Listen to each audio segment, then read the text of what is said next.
at one point in my life, I thought, well, maybe there's some sort of God out there, watching us, watching our every move, maybe looking into our bedrooms or whatever, right? So, but the more I thought about it, I said, well, there are some really horrendous things that have happened throughout time, that if this God really wanted to stop it, or if any of the gods wanted to prevent it, particularly the transatlantic slave trade and the trafficking of our ancestors, there was plenty of time for he, she, or it to have prevented that. That clip, ladies and gentlemen, was actually earlier in the conversation, but we put that one at the end kind of to illustrate what we've been talking about, the theme, right? Mm-hmm. This theme, and the theme really is the problem of evil. And I think that's the theme with Black atheism. That's the theme for Anthony Penn. That's the theme with a lot of Black atheists. Go ahead. No, we definitely got to come back and do a show just on the problem of evil, I think, because I do have a video on my channel where I do a talk on it, but I think that there's far more that could be said. I mean, I don't want to undersell it. I mean, the truth is, I think that the problem of evil is multifaceted. There's many different versions of it, and I think each version requires somewhat of a different response, at least to some extent. But you're right. I mean, one way or the other, whether it be talking about, natural disasters, or whether it be talking about, the horrors of our history, as in African Americans. I mean, she's constantly bringing that up, and, that's a valuable thing to talk about. But I would throw this out there, though, to somewhat reiterate something I said earlier. When it comes to atheism, what I'm saying? Let's say if you take God out of the picture, you really still haven't gotten rid of the problem of evil.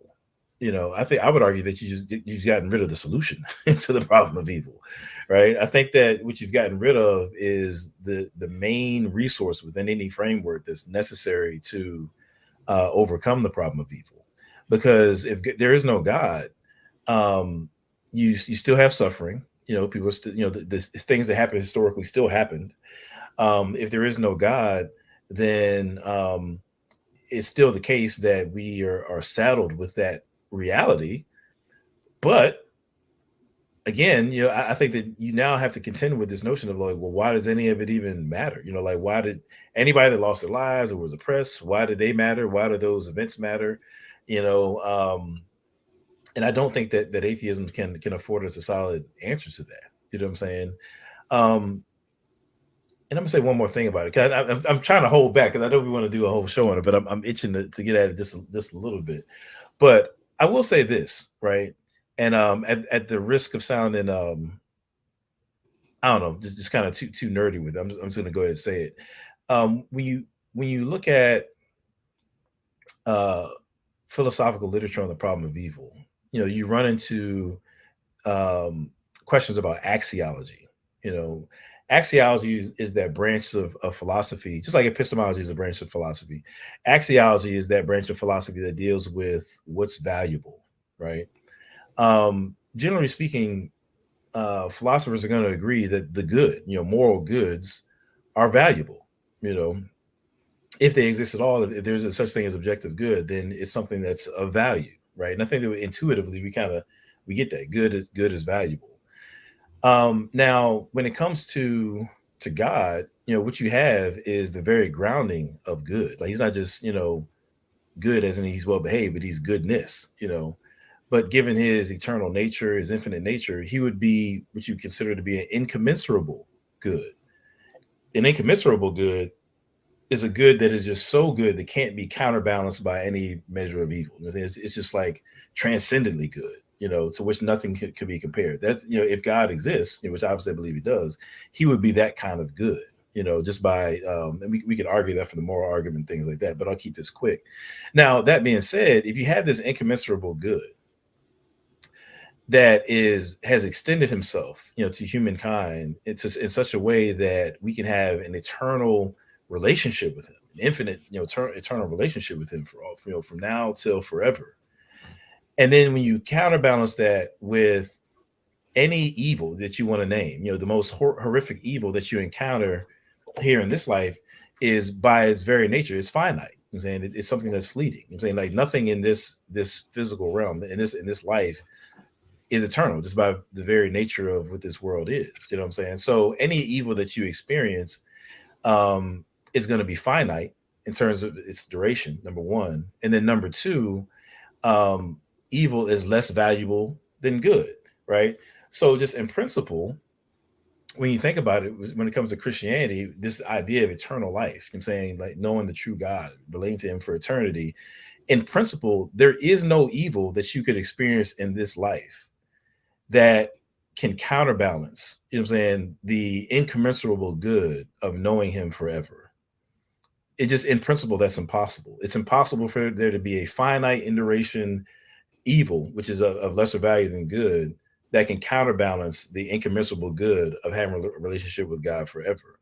So regardless of what evil, the atheist brings to the table, there is no evil that can counterbalance the goodness of God. And so the biblical author is going to sum that up, Apostle Paul, and say that the griefs of this life, I'm saying, pale in comparison to the weight of glory that we have looking in front of us. I'm saying? I totally botched that scripture, but y'all know what I'm talking about. The weights of this life just can't outweigh the weight of glory that we have looking forward. Like, when we think about Romans chapter 12, I'm saying, for the joy that was set before him, he endured the cross, right? We have an eternal weight of glory that is in principle, given its infiniteness in terms of in duration and value in terms of goodness, to which nothing can be compared. There is no evil that can overturn that apple cart. And so for me, I think that regardless of what version of the problem of evil you bring, I see no way that the problem of evil can ultimately upset the loving Christian God and the worldview that revolves around him. Now, many times when it comes to the problem of evil, there's different distinctions that we can make about it. I'm saying one would be this notion of what you have is like moral evil, and philosophers will use that term to refer to people doing bad stuff. You know what I mean?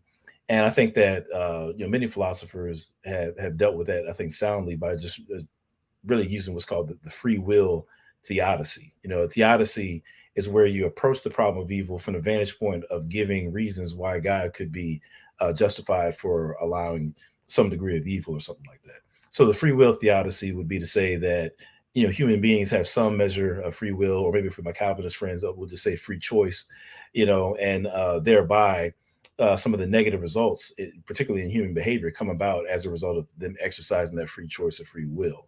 But many philosophers believe that that's not sufficient to deal with natural evil, and I disagree. Actually, I think that the free, when it comes to Christian theology, I think that our worldview actually does have is structured in such a way that the free will defense can at least go some of the way in responding to what Mandisa is bringing up, this natural evil. Because the fact of the matter is, if you understand what it means to be made in the image of God, an aspect of being made in the image of God is the fact that we've been assigned with this duty and obligation to steward the earth, steward creation in a way that honors God and reflects his will and his nature. Obviously, sin has gotten in the way of that through man's actions. Obviously, Adam and Eve, that whole thing, and given that sin has gotten into the mix, the brokenness of this world has come about as well, at least to some extent. So I think that at least to some extent, what we refer to as natural evil can be accounted for by the fact that mankind has not been on his job. I'm saying we're here to be priestly stewards over creation, earth most immediately, and we ain't been doing it. We've been asleep at the wheel. You know what I'm saying? And so I think that for at least to some extent, that's where we see some of those natural evils coming from. So to kind of use an analogy, and again, there's different theodicies that we can appeal to, but to kind of maybe weave a couple of them together. Let's say that my kids, I got 5 kids, as people know. I got mad kids out here. You know what I mean? Not out here. I'm sounding crazy, but within my home, I got 1 wife and 5 children. So let's say that I say to my kids that they got to clean their room. You know, they know that that's an expectation, right? If they don't clean their room and there's clutter all over the place, like whose fault is that? I'm saying I've entrusted them, you know, with the responsibility of clearing their room, and if they don't do so, then that's on them. Now, let's say that in this unclean room, they got a bunch of Legos. You know, now for any, you know, dads and moms out there, you know what happens when you step on one of these Legos. It's like instant death. You know what I mean? Like, for whatever reason, you know what I'm saying, them joints hurt. You know what I mean? So let's say that I know that if my kids don't clean their room, they got all these Legos that's going to be on the floor, and somebody's going to step on them and get hurt, right? But nevertheless, they haven't cleaned the room. So let's say one of my kids comes along, they step on a Lego, and you know they just crying their eyes out. You know, now their pain, the suffering that they're going through, has come about as a lack of their due diligence in cleaning their room. You know, they didn't do what they were supposed to do, and now they've encountered some suffering as a result of it, right?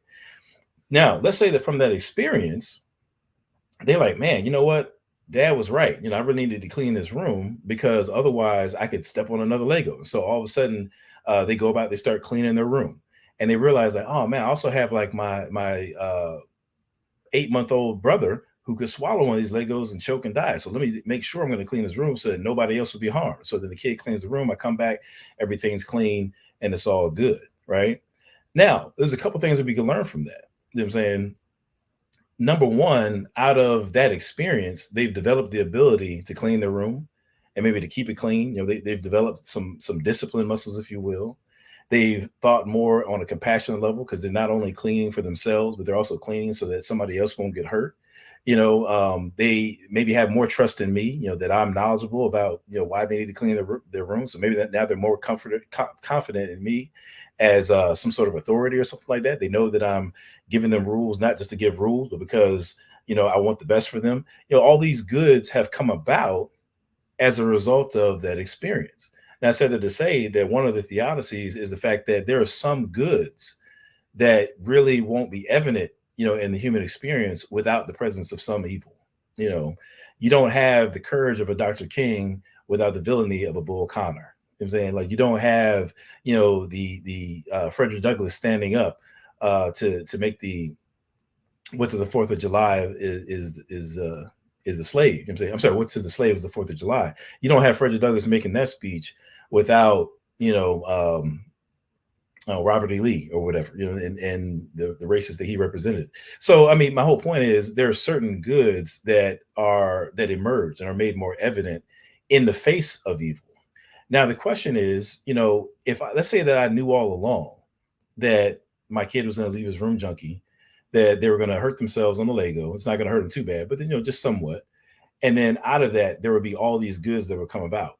Am I still morally justified for allowing my child to go through that? Of course I am.